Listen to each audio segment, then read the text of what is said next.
Good afternoon बच्चों। आज हम लोग फ्रेजल वर्ब्स पढ़ेंगे।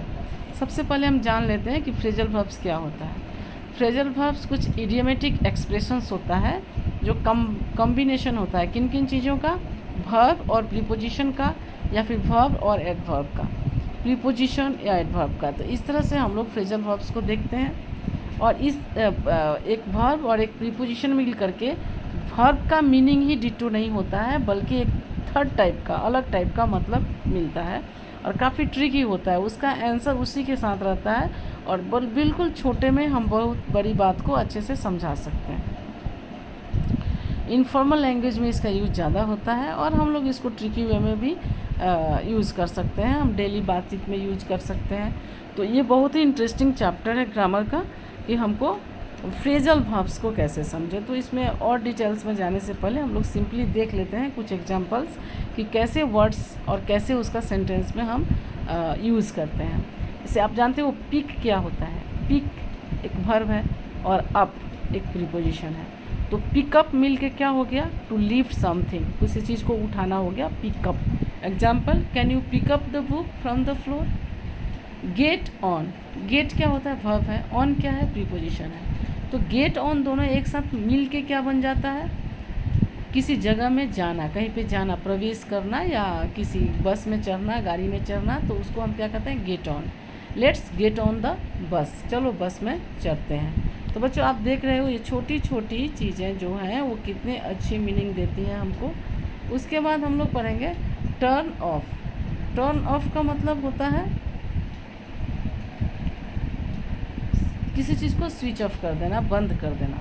Please turn off the lights, यानी बत्ती को बुझा दो। तो यहाँ हम देख रहे हैं कि टर्न जो है वो वर्ब है, अब क्या है, प्रीपोजिशन है। तो इस तरह से छोटे छोटे वर्ड्स को मिला के हम लोग आराम से बना सकते हैं। अच्छा, लुक अप, लुक क्या है, वर्ब है, अब क्या है, प्रीपोजिशन है। दोनों के मिलाने से क्या हुआ, सर्च, किसी चीज़ को खोजना। ऐसे look up the answer online, ठीक है। उसी तरह गिव अप, गिव अप माने छोड़ना, आप सभी जानते हो, स्टॉप ट्राइंग। तो गिव क्या है, गिव एक वर्ब है, गिव माने देना, गिव एक वर्ब है, अब क्या है, प्रीपोजिशन। दोनों एक साथ मिलकर तीसरा मीनिंग बना रहे हैं, क्या, स्टॉप ट्राइंग। तो don't give up on your dreams, ठीक है। नेक्स्ट हम लोग पढ़ने जा रहे टेक ऑफ। टेक माने क्या होता है, लेना, और ऑफ माने ये OFF, ऑफ का मतलब अलग होता है, ठीक है। तो टू रिमूव समथिंग और लीव अ प्लेस, यहाँ पे दोनों जब एक साथ मिल जाते हैं तो इसका होता है कोई चीज़ को हटाना या उस जगह को छोड़ देना। Take off your shoes before entering, अपने जूतों को बाहर निकाल दो तुम प्रवेश करने से पहले। पुट अवे, पुट क्या है, वर्ब है, अवे क्या है, प्रीपोजिशन है। तो किसी चीज़ को जब हम स्टोर करते हैं, रखते हैं, उसको हम कहते हैं पुट अवे। हाँ, put away the toys after playing, जब तुम्हारा खेलना हो जाए तो खिलौनों को अच्छे से एक जगह रख दो। गेट अलोंग, गेट क्या है, वर्ब है, और अलोंग क्या है, preposition. To have a good relations, इस दोनों को मिलाते हैं तो क्या हो जाता है, किसी के साथ अच्छे संबंध रखना।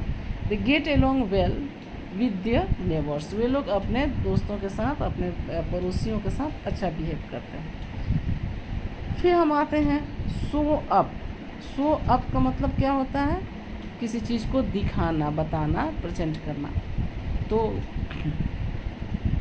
ही showed up late to the party, वो कब दिखा, जब पार्टी ख़त्म होने को था तब वो दिखा, यानी उसका लेट अराइवल था, ठीक है।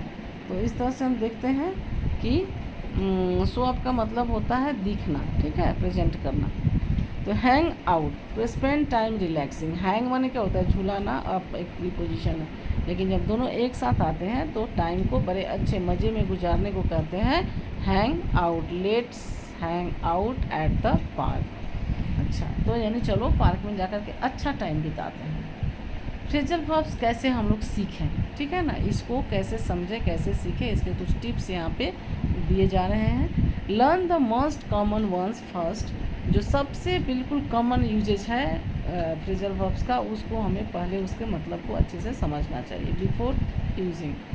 Practice using them in context, और जब हम उसके मतलब को अच्छे से समझ लें तो हमको क्या करना चाहिए, उसी कॉन्टेक्स्ट में हमें उसके प्रैक्टिस में लाना चाहिए, यानी बोलना चाहिए, यूज़ करना चाहिए। Pay attention to the prepositions और एडवर्ब यूज्ड, कौन सा प्रीपोजिशन है, कौन सा एडवर्ब है, उसको अच्छे से समझना होता है। अंडरस्टैंड द इडियोमेटिक मीनिंग, ठीक है। ये तो इसका मतलब ये होता है, प्रीपोजिशन का मतलब ये है, लेकिन इसका मतलब क्या है कि उसका इडियोमेटिक मीनिंग क्या होता है, फ्रेजल मीनिंग क्या है, वो समझना पड़ेगा। Remember phrasal verbs can be fun and colourful but also tricky if you have any specific questions or needs more examples feel free to ask me।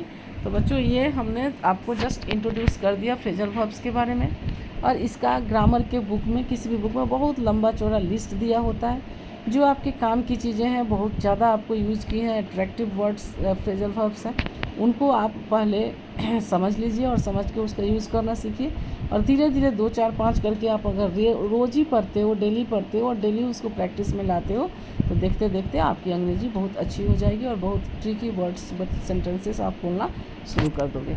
तो मुझे आशा है आप लोग इसको समझोगे और प्रैक्टिस में ज़रूर लाओगे, ठीक है। तो इसको करते हैं बच्चों, आगे बढ़ते हैं, ठीक है। Thank you.